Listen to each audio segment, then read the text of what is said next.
이 시간 하나님께 주시는 말씀은 민수기 20장 2절부터 13절까지의 말씀입니다. 구약 성경 229면에 있는 민수기 20장 2절부터 13절까지의 말씀입니다. 우리 본문의 말씀을 천천히 한 목소리로 함께 봉독하겠습니다. 회중이 무리 없으므로 모세와 아론에게로 모여드니라.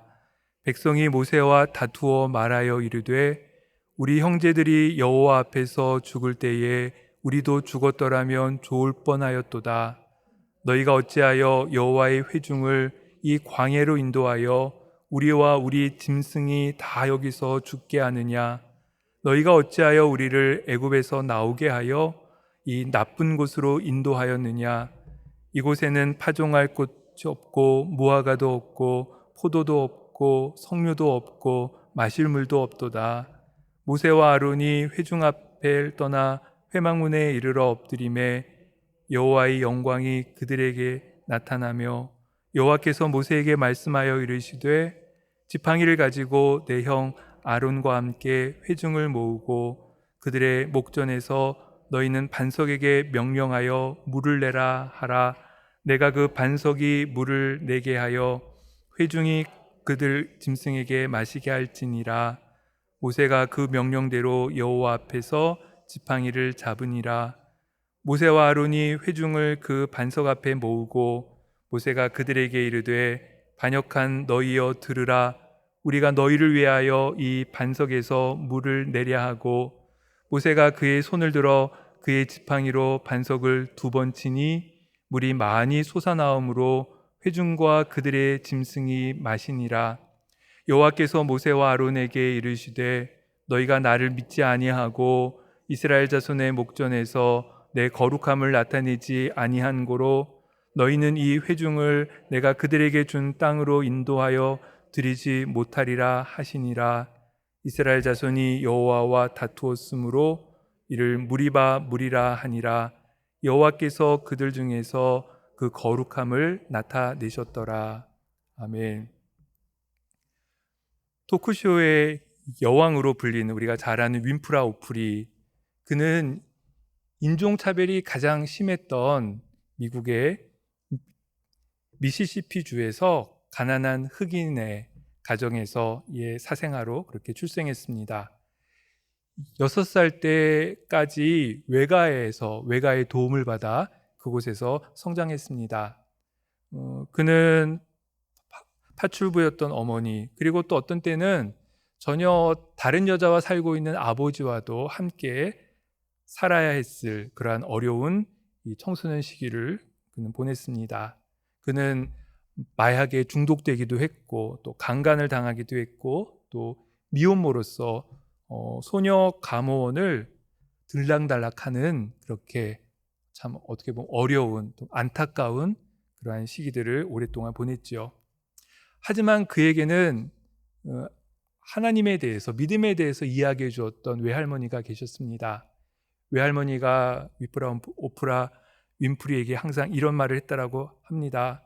내가 어떤 환경에 있든지 한 가지만을 잊지 말아라.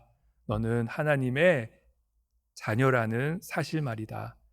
한 가지만 잊지 말라라고, 너는 하나님의 자녀라는 그 사실만은 잊지 말라라고 이 외할머니는 반복해서 이야기를 해주었고, 이 오프라 윈프리는 여러 인터뷰에서 그런 말을 합니다. 그 할머니의 한마디가 자신의 열정의 씨앗이었고 자신이 새로운 일에 계속 도전하는 도전의 기초가 되었노라고 그는 그렇게 이야기를 했습니다. 어떠한 환경에 있든지 한 가지만은 잊지 말아라. 너는 하나님의 자녀라는 사실, 바로 그것 한 가지 말이다. 우리 모두는 하나님의 택한 하나님의 자녀들입니다. 하나님이 우리의 부모가 되셔서 우리를 지켜주시겠다 분명히 우리에게 약속하고 계시지요. 우리가 하나님의 자녀라는 것, 하나님의 택함 받은 사람이라는 것을 믿고 고백하며 살아가는 것이 그리스도인의 삶의 처음이자 끝이고 또 전부라 그렇게 이야기할 수 있겠습니다. 이스라엘을 대표하는 인물을 한 사람 꼽으라면 그 중에 항상 꼽게 되는 인물이 오늘 본문에 등장하는 모세입니다. 잘 알듯이 그는 이스라엘의 지도자로 이스라엘을 애굽에서 출애굽시킨 정말 유일무이한 그러한 귀한 인물입니다. 뿐만 아니라 그는 하나님으로부터 이 세상에 가장 온유한 사람이다, 이 세상에 모세보다 더 온유한 사람이 없다 하는 이야기, 그러한 평가를 들을 정도로 하나님의 손에 귀하게 쓰임받았던 그러한 하나님의 사람이었습니다. 하지만 우리는 기억합니다. 모세도 우리와 똑같은 성정을 가진 우리와 같은 인간이라는 것이지요. 출애굽기 6장 20절은 모세의 출생에 대해서 이렇게 우리에게 소개해주고 있습니다. 아므람은 그들의 아버지의 누이 요게벳을 아내로 맞이하였고 그는 아론과 모세를 낳았으며 아므람의 나이는 137세였으며, 이 모세의 어머니가 요게벳임을 성경은 분명히 그렇게 밝히고 있습니다. 수많은 이스라엘 백성들을 애굽에서 출애굽시켰던 위대한 인물 모세였지만 그도 인간 어머니로부터 출생한 한 사람 인간이었던 것이지요. 애굽에서 400년이란 긴 시간을 보냈던 이스라엘 백성들, 아마 그들은 애굽에서의 삶에 많이 적응이 되었고 어쩌면 이것이 자신들에게 가장 좋은 삶이라 생각했을지도 모를 그러한 400년이란 긴 시간을 이스라엘 백성들은 애굽에서 보냈습니다. 하지만 그런 이스라엘 백성들을 깨우쳐서 하나님의 손에 붙들려 출애굽시켜 광야의 여정과 또 가나안까지 이끌었던 모세, 그도 우리와 똑같은 인간 어머니로부터 태어난 한 사람 인간이었던 것을 성경은 분명하게 밝히고 있습니다. 모세는 위대한 사람이었지만 결코 신이 아니지요. 또 모세의 이러한 출생에 관련돼서 특별한 신비가 있는 것도 아닙니다. 그는 우리와 똑같은 한 사람 인간이었음을 우리는 먼저 모세를 생각할 때마다 꼭 기억해야 합니다. 그리고 우리가 모세의 삶을 보면 그의 능력이 그렇게 특별했나 하는 생각을 드는 경우들이 종종 있습니다. 아마도 그는 심적으로 되게 유약했던 사람인 것 같습니다. 아주 소심한 사람인 모습들을 종종 많이 보게 되지요. 중요한 순간마다 그는 뒤로 물러나는 모습을 보입니다. 위기의 상황 가운데 그는 머뭇거리는 모습들을 보이기도 했고, 또 가장 결정적으로 무엇인가 어려운 일이 있을 때마다 항상 대던 한 가지 핑계가 있습니다. 그것은 자신은 입술이 둔한 자입니다. 자신은 입술이 둔한 자입니다라는 핑계를 정말 종종 자주, 어떻게 보면 아주 일관되게 그렇게 이야기하는 모습들을 모세의 삶을 통해서 우리가 보게 됩니다. 가장 첫 번째 장면입니다. 모세가 광야에서 양을 치고 있을 때 신기한 경험을 하지 않습니까? 떨기나무가 있는데 떨기나무가 분명히 불이 붙었는데 이 떨기나무가 불에 타지 않는 놀라운 장면을 목격합니다. 그는 그곳에서 하나님을 만나죠. 또 하나님으로부터 귀한 소명을 받습니다.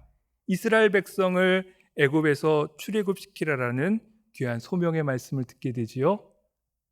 그런데 그 중요한 순간에 모세가 했던 이야기는 어떤 이야기였습니까? 성경을 보면 그때 모세가 하나님께 이런 말을 합니다. 모세가 여호와께 아뢰되 오 주여 나는 본래 말을 잘하지 못하는 자니이다. 주께서 주의 종에게 명령하신 후에도 역시 그러하니 나는 입이 뻣뻣하고 혀가 둔한 자니이다. 하지만 하나님께서 그를 통해서 그를 애굽에 보내십니다. 그리고 바로 앞에 서서 하나님의 말씀을 바로에게 이야기하게 하지요. 내가 내 백성을 광야에서 내 절기를 지키게 할 것이다. 내 백성을 애굽에서 내보내라. 그런 말을, 하나님의 말씀을 그가 바로 앞에서 그렇게 이야기를 합니다. 그때 바로의 반응은 아주 시큰둥했습니다. 바로가 모세에게 이런 말을 하지요. 바로가 이르되 여호와가 누구이기에 내가 그의 목소리를 듣고 이스라엘을 보내겠느냐? 나는 여호와를 알지 못하니 이스라엘을 보내지 아니하리라. 지금 내가 하나님이 말했다라고 하면서 이야기하는데 나는 하나님이라는 분이 누군지도 모르겠다. 무슨 엉뚱한 말을 하느냐? 그렇게 이 애굽 왕 바로가 모세한테 이야기를 합니다. 그때 또 뿐만 아니라 바로는 그런 이야기를 하며 이스라엘 백성들을 더욱 억압합니다. 이스라엘 백성들이 하는 일들은 계속 벽돌 만든 일들을 했는데 벽돌 만드는 데 꼭 필요한 집을 주지 않으면서 집을 스스로 구해 벽돌을 똑같은 수량대로 그렇게 만들라 그렇게 이야기를 합니다. 그러다 보니 이스라엘 백성들의 고된 노동이 더욱 심해졌지요. 이 전후사정을 알았던 이스라엘 백성들 모세를 찾아와 모세를 원망합니다. 그때 모세는 또 어떤 반응을 보입니까? 그가 하나님 앞에 나와 그렇게 또 이야기하죠. 저는 입술이 둔한 자입니다. 왜 저를 보내셨습니까? 하나님을 원망하는 모세의 모습들을 보게 되죠. 그 말을 들으셨던 하나님 또다시 모세를 또다시 모세에게 하나님의 소명, 사명에 대해서 말씀하시며 다시 바로에게 가서 하나님이 이른 말씀을 전하라 그렇게 말씀하십니다. 그때도 모세는 또 똑같은 일관된 그러한 반응을 보입니다. 나는 입이 둔한 자입니다. 바로가 어찌 내 말을 듣겠습니까? 참 모세, 우리가 생각할 때 위대한 지도자, 위대한 사람, 정말 그의 출생이 어땠는지 신비롭게만 느껴지는 특별한 사람처럼 보이지만 그는 우리와 똑같은 성정의 사람이었을 뿐만이 아니라 어떻게 보면 심약한 사람, 어떻게 보면 문제에 직면하고 해결하려는 적극적인 의지를 갖기보다는 문제로부터 도망치고 회피하고 이것저것 핑계대기를 좋아하는, 핑계대기를 쉽게 하는 그러한 인물이었던 것들을 우리가 성경의 기록을 통해서 곰곰이 살펴보면 쉽게 우리가 발견할 수 있지요. 물론 한편에서는 모세가 직면한 어려움에 대해서 이해되는 부분들도 있습니다. 우리가 그럴만하다라는 생각이 드는 경우들도 있죠. 오늘 본문에도 이스라엘 백성들이 지금 광야를 가는 중에 목이 말라 있을 때 그들은 모세를 찾아와서 원망의 말을 합니다. 왜 우리를 여기서 이렇게 죽게 하느냐라고, 그냥 다시 애굽으로 돌아가는 게 더 좋겠나라는 그러한 말을 하지요. 그러한 말까지 감당할 수 있는 것 아마 쉬운 일이 아니죠. 정말 어려운 일입니다. 어쩌면 그러한 상황들 가운데서 모세는 그렇게 자꾸만 회피하고 도망가고 뒤로 물러가는 모습들을 보였는지도 모르겠습니다. 중요한 것은 그럼에도 이 모세의 그런 부족한 모습 가운데서도, 모세의 안타까운 모습 가운데서도 모세를 택하신 하나님의 택하심, 하나님의 부르심은 어느 한순간도 흔들리지 않았다는 것이지요.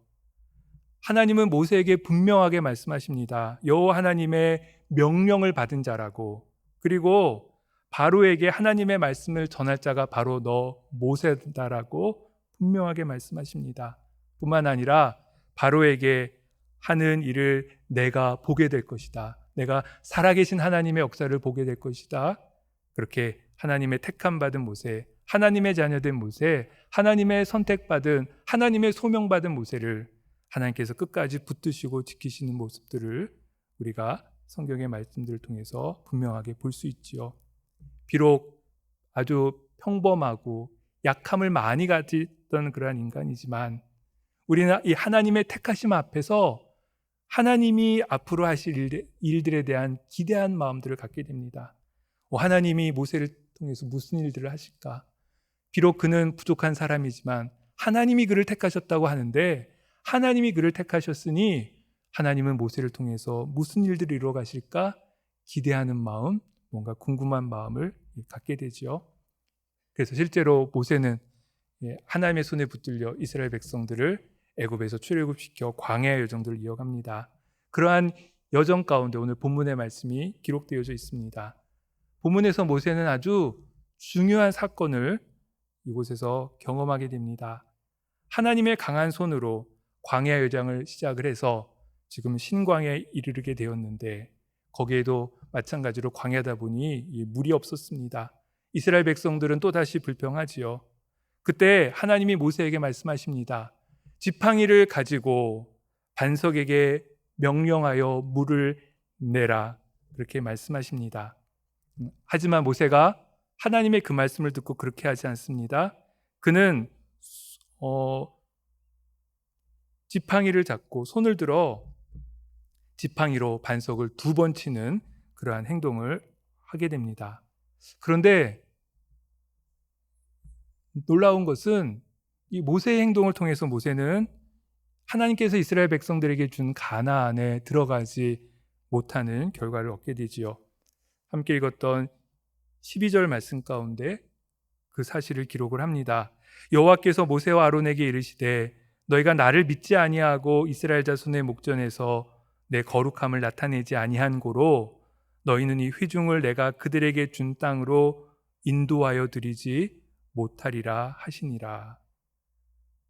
어떻게 보면은 정말 천천병력 같은 그러한 말씀을 듣습니다. 지금 모세의 가장 큰 목적은 무엇입니까? 이스라엘 백성들을 광야로 인도하는 거지요. 그리고 자기의 소원 또한 하나님께서 주시는 가나안 그 땅을 밟고 그곳에서의 삶을 이어가는 것이었을 것입니다.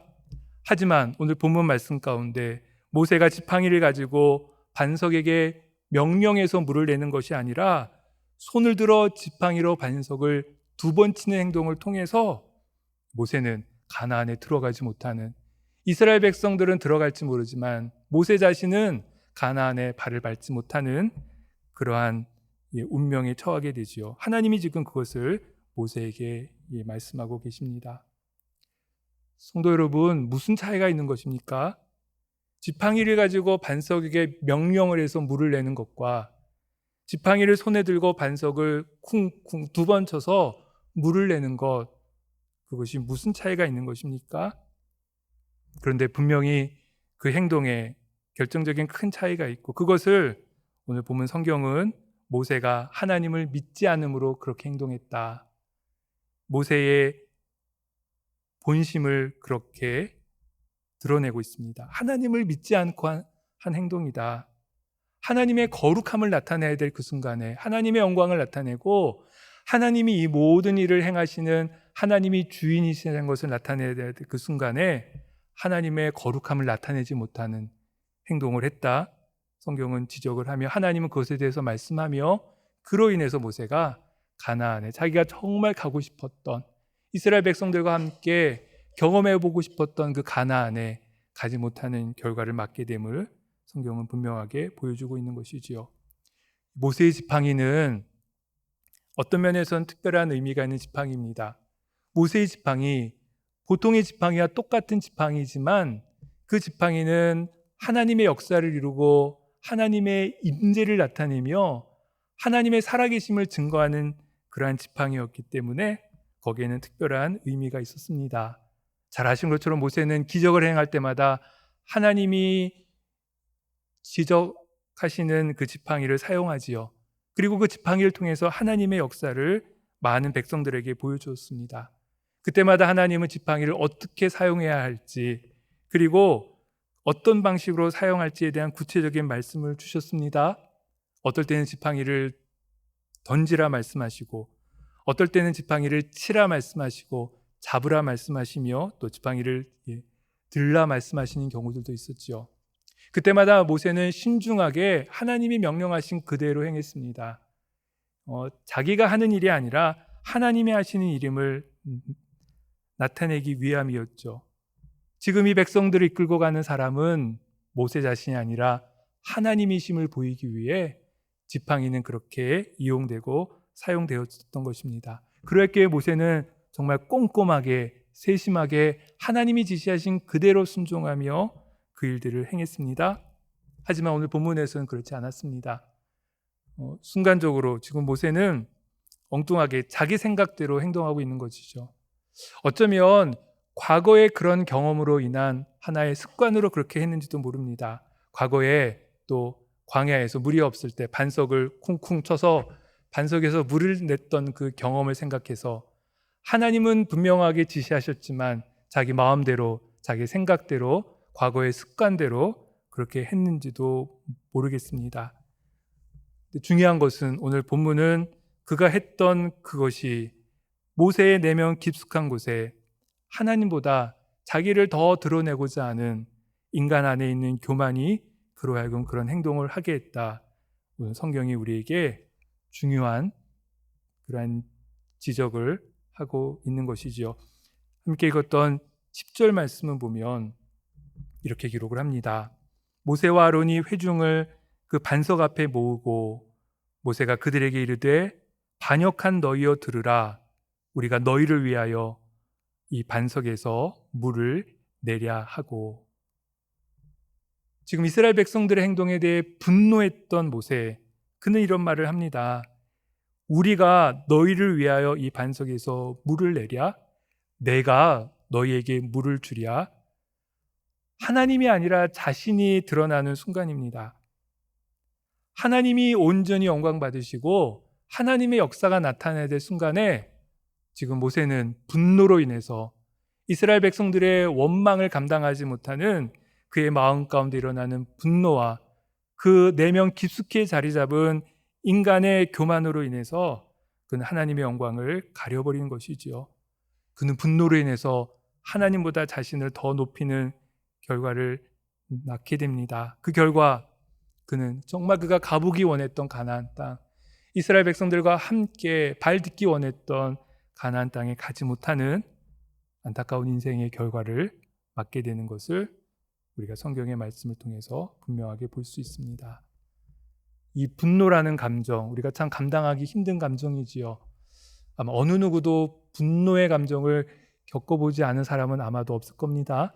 작든지 크든지 그 분노에 오래되든지 잠깐 느끼는 경험이든지 모든 인간이 느끼는 공통적인 하나의 감정임에는 분명합니다.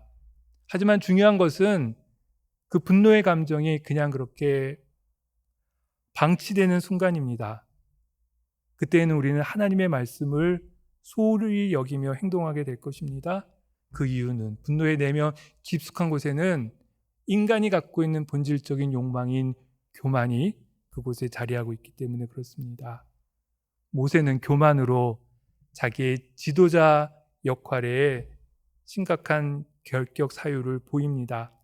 하나님의 거룩함을 나타내야 했는데 하나님을 대신해서 이스라엘 백성들을 이끌고 가는 하나님의 종으로서의 지도자 역할을 감당해야 했는데 지금 모세는 그러한 부분에 있어서 결정적인 부족함을 보인 것이지요. 그래서 그는 가나안 땅이 바라보이는 요단강 건너편에 있는 한 산에 올라가 멀리서 가나안 땅을 보는 것, 그것으로 만족하며 자신의 모든 사역을 끝내게 되는 것을 우리가 볼 수 있습니다. 탈무드를 보면 사람을 평가하는 기준으로 중요하게 이야기하는 세 가지가 있습니다. 첫 번째는 돈입니다. 돈 주머니. 그리고 두 번째는 술잔, 세 번째는 노여움, 분노라 이야기를 합니다. 그렇죠. 돈 주머니. 그 사람의 인격을 나타내지 않습니까? 돈을 어떻게 쓰느냐, 돈을 어떻게 관리하느냐, 돈을 어떻게 처리하느냐가 그 사람의 인격을 보여주는 그러한 모습들이 있죠. 또 술잔입니다. 술을 많이 먹어서 정말 인생을 망친 사람들에 대한 이야기는 너무나도 많습니다. 또 술잔, 술을 어떻게 대하느냐가 그 사람의 됨됨이를 보여주기도 합니다. 그리고 중요한 거 한 가지, 분노, 노여움입니다. 이것이야말로 그 사람의 심성을 보여주는 중요한 척도가 되는 부분이지요.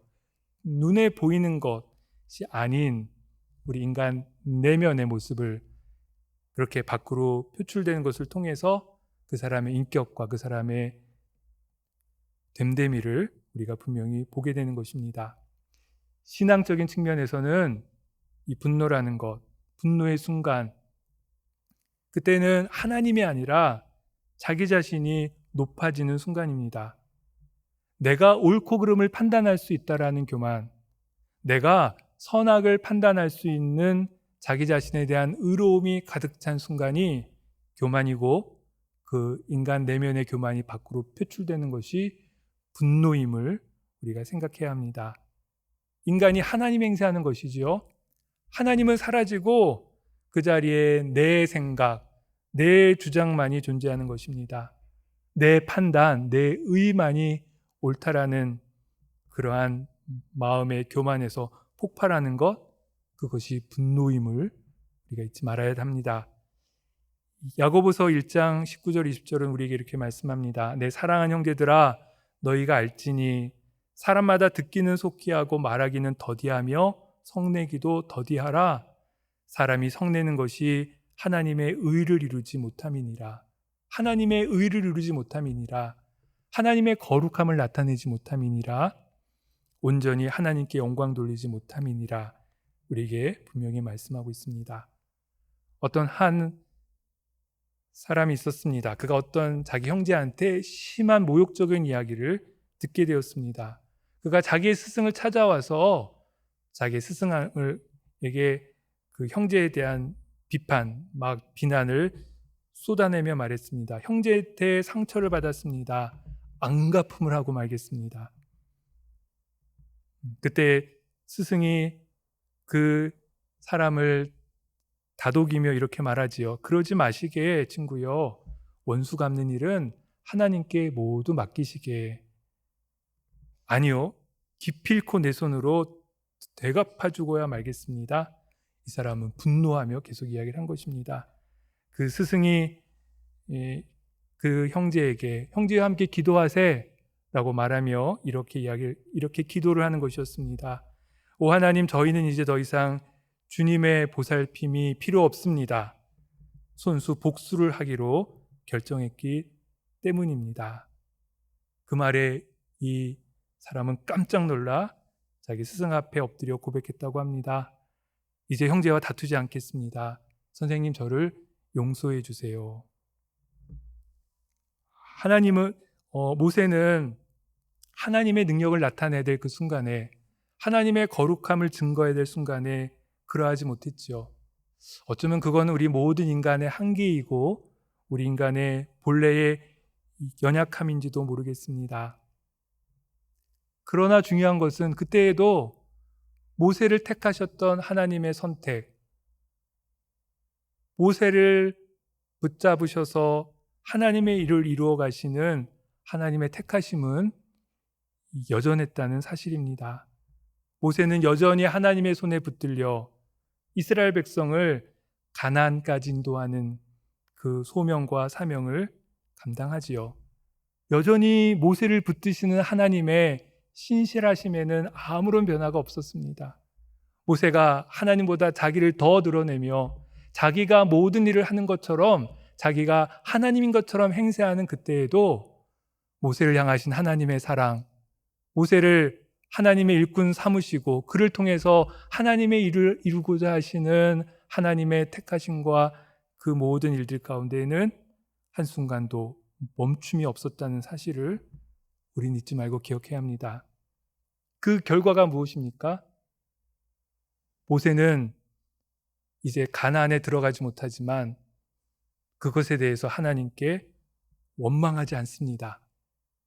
그것에 대해서 하나님을 향해 분노하거나 또 자기에게 이런 결과를 가져온 이스라엘 백성들을 향해 불평하지 않지요.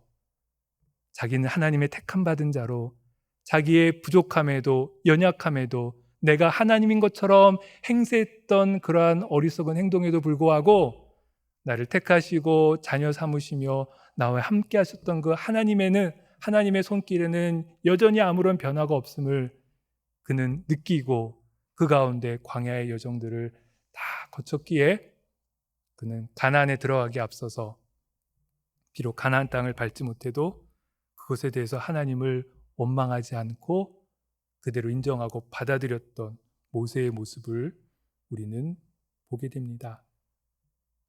모세에게 가나안이라는 것은 아주 특별한 곳입니다. 아마 그의 마음 가운데 정말 어쩌면 끝까지 하나님께 기도하며 하나님 제발 한 발자국이라도 한 발이라도 밟을 수 있도록 해주세요라고 어쩌면 속으로 그런 요청의 마음이 있었을지도 모르겠습니다. 하지만 모세는 그 결과를 그대로 받아들입니다. 분노하지 않지요. 하나님의 택하심, 하나님의 선하심, 인도하심이 그를 끝까지 붙들었기에 어쩌면 그는 가장 중요한 그 끝 마지막 순간에 거룩한 하나님의 거룩하심을 온전히 나타냈던 것이었습니다. 신명기 34장을 보면 모세의 죽음과 관련된 긴 내용들을 기록을 하고 있습니다. 그는 120세의 노년이었지만 아주 건강했습니다. 높은 산도 오르고 또 눈이 밝아서 먼 곳까지 볼 수 있었기에 그는 요단강 동편 산에서 건너편에 있는 가나안을 보며 하나님께서 이루셨던 지금까지의 역사를 그는 고백할 수 있었습니다. 뿐만 아니라 자신의 후계자인 여호수아를 세우고 그를 안수함으로 자신을 이어서 그 일을 계속 이어가도록 하는 그러한 일들까지 감당하게 됩니다. 신체적으로나 정신적으로나 자신의 리더십, 이스라엘 백성의 지도자로서 역할을 끝까지 감당했던 그러한 모세의 노년의 모습 또한 우리가 보게 되지요. 과거에는 자기의 분노를 주체하지 못한 사람이었습니다. 광야의 여정이 자기 자신이 한 일인 것처럼 그렇게 이야기하고 인정받기 원했던 교만한 마음, 그리고 그것이 밖으로 분출되었던 분노가 있었지만 하나님의 택하심이 끝까지 여전했기에 모세는 노년의 모습 가운데 오히려 감사함으로 모든 것들을 인정하며 받아들이는 귀한 모습들을 우리가 보게 되는 것이지요. 어떤 한 장례식이 있었다라고 합니다. 그곳에 초대된 아주 유명한 사람이 고인에 대한 추도사를 하는 순서가 되었습니다.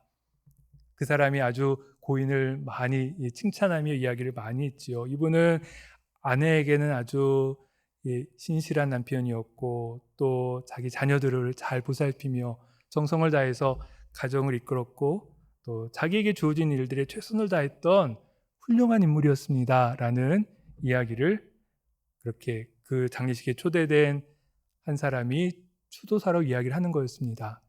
그런데 신기하게도 제일 앞자리에 앉아있던 그의 부인은 계속 고개를 갸우갸우 거리는 것이었습니다.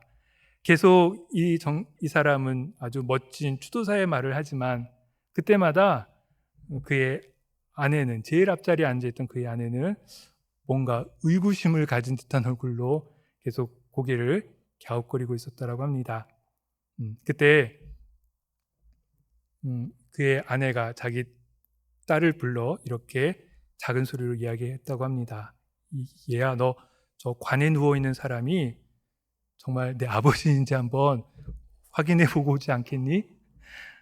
그런 이야기를 했다라고 합니다. 그렇죠? 우리의 죽음의 순간에 우리의 모습은 어떤 모습이겠습니까? 내가 살아갔을 때의 삶의 모습 그대로일지 아니면 그보다 더욱 성숙한 하나님의 택하심 속에 우리의 삶의 인생의 모든 것들을 인정하고 받아들이며 그 안에서 새로워지는 하나님의 사람으로서의 삶의 모습이겠습니까? 우리가 깊이 생각해야 합니다. 바울은 빌립보서 3장에서 이런 고백을 합니다. 내가 이미 얻었다함도 아니요 온전히 이루었다함도 아니라 오직 내가 그리스도 예수께 잡힌 바 된 그것을 잡으려고 달려가노라.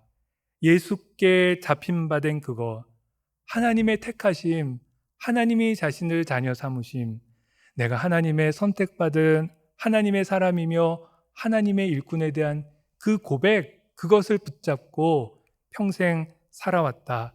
그렇게 그는 고백을 합니다. 이 본문 말씀에 앞서서 그는 자신의 족보, 자신의 외적인 것들에 대해서 긴 이야기를 합니다. 정말 자신은 바리새인 중에 바리새인이고 할례를 받은 사람이고 율법을 충실하게 지켰던 의로운 사람이라는 그러한 이야기를 하지요. 하지만 하나님이 나를 택하시고 내가 하나님의 택함 받은 하나님께 붙잡힌 받은 사람이었다라는 고백과 함께 그는 그 모든 것들이 다 배설물이고 하찮은 것이라 그는 고백을 합니다. 오직 예수 그리스도를 얻는 것, 하나님의 택하심 속에 내가 살아가는 오늘의 삶. 그래서 그의 고백은 이렇습니다. 그러나 내 어머니의 태로부터 나를 택정하시고 그의 은혜로 나를 부르시니가 그의 아들을 이방에 전하기 위하여 그를 내 속에 나타내심을 기뻐하셨을 때에 어머니의 태로부터 나를 택정하시고 나를 선택하셔서 하나님의 자녀 삼으시고 그리고 오늘에까지 이르게 하신 하나님을 고백하는 바울 사도의 위대한 고백이 바로 이 고백인 것이지요. 어느 누구도 결코 내가 내 삶의 주인일 수 없지요. 또한 내가 어떠한 모습이든지 나의 삶 속에서 온전히 하나님이 하나님 되시는 것, 그것이 우리가 기도하며 구해야 될 가장 중요한 기도 제목임을 생각해 보게 됩니다. 하나님의 택하심 속에 오늘의 내가 있습니다. 그리고 변치 않는 하나님이 나를 자녀 삼아 주심, 하나님의 선택 속에 또한 앞으로의 나의 모습, 또 미래의 나의 모습, 그리고 삶의 끝에 있을 나의 모습도 하나님의 택하심과 선택하심 그 가운데 있음을 우리가 잊지 말고 기억해야 될 것입니다. 우리를 택하신 하나님, 우리의 삶을 가장 좋은 길로 인도하실 것입니다. 우리가 삶에서 선택해야 되며 결단해야 되는 순간, 내가 나를 드러내는 것이 아니라 하나님을 기억하고 내가 하나님께 택함 받은 사람임을 기억할 때 하나님은 생명의 길로, 의의 길로 우리를 인도하실 것입니다. 하나님을 기쁘시게 소원하는 것, 내가 하나님의 택함 받은 자녀임을 기억하는 그 순간에 우리는 그 소원을 우리의 기도 제목으로 삼게 될 것이지요.